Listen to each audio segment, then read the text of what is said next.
Assalamualaikum warahmatullahi wabarakatuh. Kami dari kelompok 7, nama kelompok Weni Angelina, Sony Indrianto, dan Muhammad Farhan. Kami membahas materi tentang mekanisme pasar dalam Islam.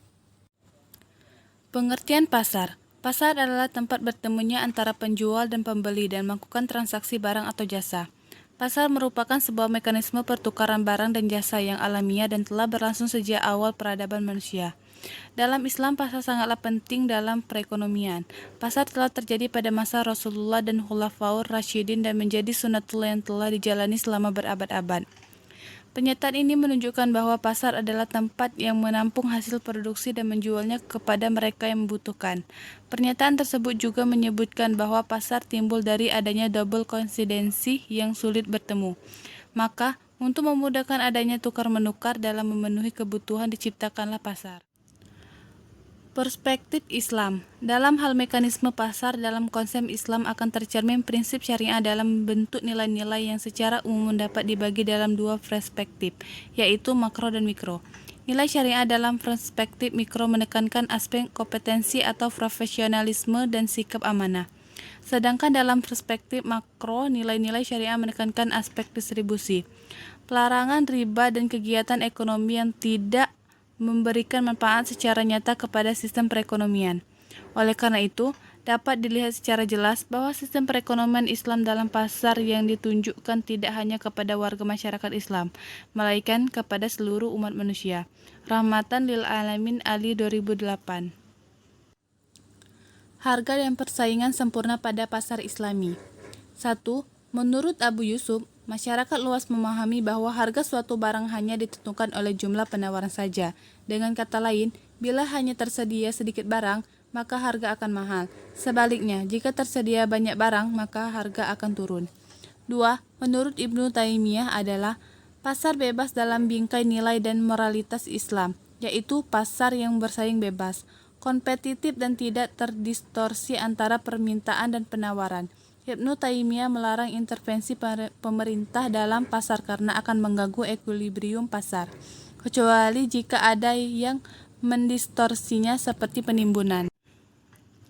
3. Menurut Ibnu Khaldun, dalam bukunya yang monumental Al-Muqaddimah, ia membagi barang-barang menjadi dua kategori, yaitu barang pokok dan barang mewah. Jika suatu kota berkembang dan jumlah penduduknya semakin banyak, maka harga barang-barang pokok akan menurun, sementara harga barang mewah akan naik. Hal ini disebabkan oleh meningkatnya penawaran barang pangan dan barang pokok lainnya, sebab barang ini sangat penting dan dibutuhkan oleh setiap orang, sehingga pengadaannya akan diprioritaskan. Kekuatan pasar dalam ekonomi Islam. 1. Permintaan. Permintaan ini adalah keinginan. Keinginan yang muncul pada konsumen sesungguhnya merupakan sesuatu yang kompleks.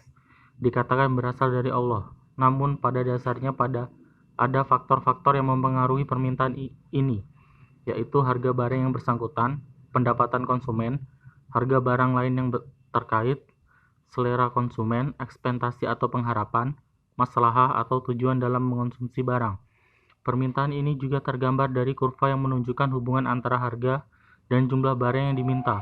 Adapun untuk kurva permintaan ini sebagai berikut. 2. Penawaran. Dalam pencapaian masalah penawaran sendiri dibutuhkan keimanan yang ada pada diri produsen. Apabila jumlah masalah yang terkandung dalam barang yang diproduksi, maka akan meningkatkan jumlah produksinya. Selain itu, sebagai faktor dari penawaran sendiri tercermin dari keuntungan yang didapat, dan yang menjadi unsur dari keuntungan ini adalah harga barang dan biaya produksi. Adapun kurva dari penawaran adalah sebagai berikut. Intervensi dan regulasi pasar. Tujuan adanya intervensi pasar yang dilakukan oleh pemerintah menurut Ibnu Qudamah Al-Maqdisi adalah sebagai berikut. Intervensi harga menyangkut kepentingan masyarakat untuk mencegah ikhtiar dan khobah fahishi, mengambil keuntungan di atas keuntungan normal dan menjual di atas harga pasar, dan untuk melindungi kepentingan masyarakat yang lebih luas. Adapun regulasi harga atau bagian dari intervensi pemerintah memiliki 3 fungsi, yaitu fungsi ekonomi berhubungan dengan peningkatan produktivitas dan peningkatan pendapatan masyarakat miskin melalui alokasi dan relokasi sumber daya ekonomi. Fungsi sosial mempersempit kesenjangan antara masyarakat kaya dan masyarakat miskin, dan fungsi moral, upaya menegakkan nilai-nilai Islami dalam aktivitas perekonomian. Assalamualaikum warahmatullahi wabarakatuh. Perkenalkan, nama saya Muhammad Farhan, NIM 2020602125 dari kelas Ekonomi Syariah 4. Saya akan melanjutkan penjelasan tentang PowerPoint kami, yaitu sudah masuk di dalam penjelasan distorsi pasar.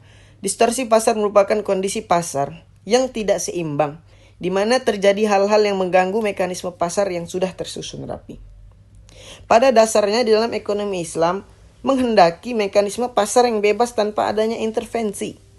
Distorsi pasar merupakan bentuk penyimpangan yang menyebabkan terjadinya ketidakseimbangan dan ketidakadilan di pasar yang harus diatur oleh pemerintah lewat kebijakan intervensi yang menjadi wewenang.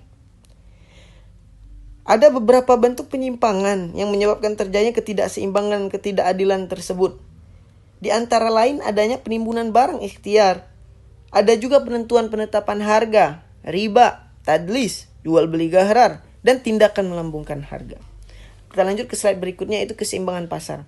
Keseimbangan atau equilibrium menggambarkan suatu situasi di mana semua kekuatan yang ada dalam pasar, permintaan dan penawaran berada dalam keadaan yang seimbang, sehingga setiap variabel yang terbentuk di pasar, harga dan kuantitas, sudah tidak lagi berubah. Proses terjadinya keseimbangan dalam pasar berawal dari mana saja, baik dari segi permintaan atau penawaran. Namun, dalam segi perubahan akan terjadi pada satu sisi saja, sisi penawaran atau permintaan.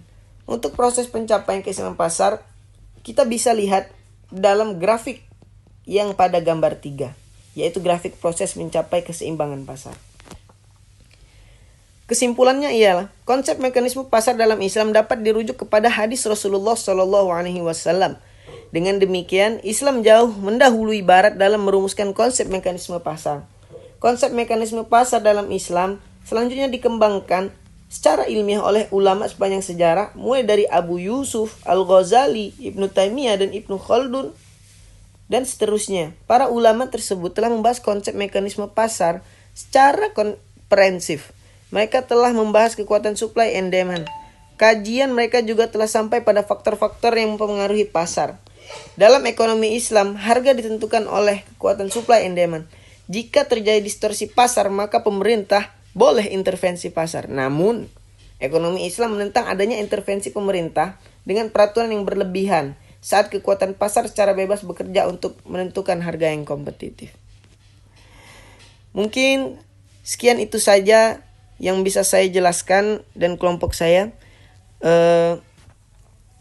Apabila ada kesalahan, kami mohon maaf dan kami mohon ampun kepada Allah.